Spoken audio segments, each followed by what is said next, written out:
여당의 중대범죄수사청 추진 움직임을 연일 비판해왔던 윤석열 검찰총장이 오늘 전격 사퇴했습니다.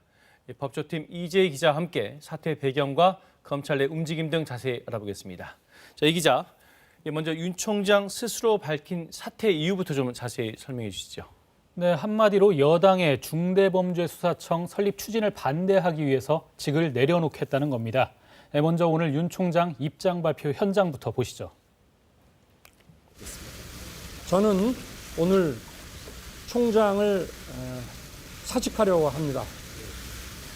이 나라를 지탱해온 헌법 정신과 법치 시스템이 지금 파괴되고 있습니다.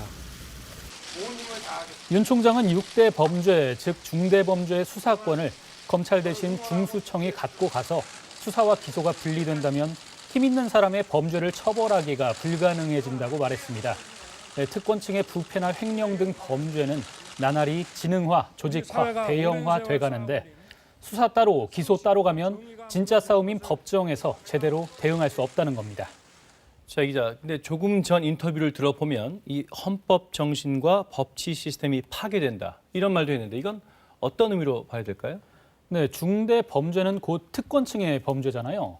이에 제대로 대응하지 못한다면 국민 전체를 위해 작동을 해야 하는, 공평하게 작동을 해야 하는 검찰의 형사법 집행 기능이 무너지는 거다. 이는 곧 국민을 보호해야 하는 국가와 정부의 헌법상 의무를 저버리는 것이라는 논리입니다.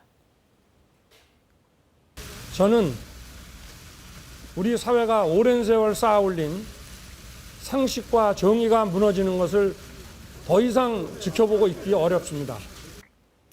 이 때문에 사법 선진국들도 중대 범죄는 수사와 기소를 융합하고 검찰의 직접 수사권을 보장하고 있다고 윤 총장은 덧붙였습니다.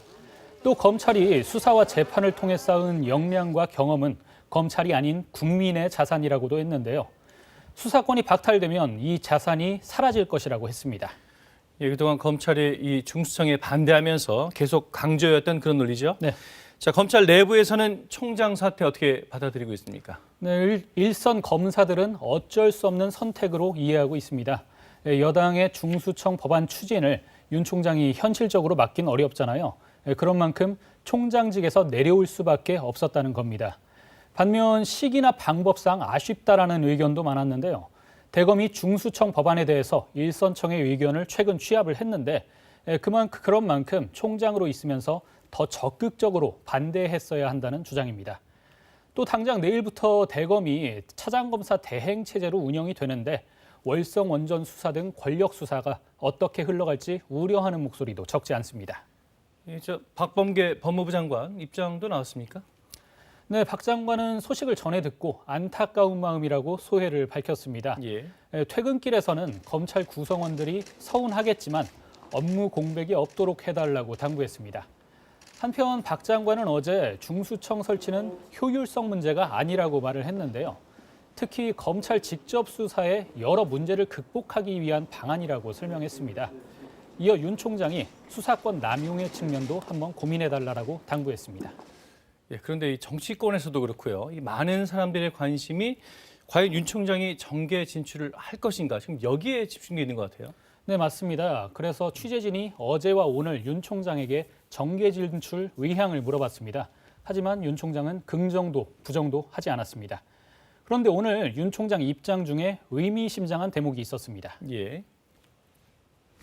검찰에서의 제 역할은 지금 이제까지입니다. 그러나 제가 지금까지 해왔듯이 앞으로도 제가 어떤 위치에 있든지 자유민주주의와 국민을 보호하는 데 온 힘을 다하겠습니다. 어떤 위치에 있던지란 말이 귀에 쏙 들어오네요. 네, 자유민주주의와 국민 보호라는 대목도 있었죠. 네, 정계 진출에 대해서 어느 정도 여지를 남겼다고 볼 수도 있는 부분인데 한편 참여연대는 이에 대해서 검찰 기관장이 사임한 뒤에 곧바로 정치적 행보에 나선다면 그동안 모든 언행들이 정치적 기반을 쌓기 위한 것이었다는 비판에서 벗어날 수 없을 것이라고 강조했습니다. 예, 기자 오늘 이렇게 듣겠습니다. 감사합니다.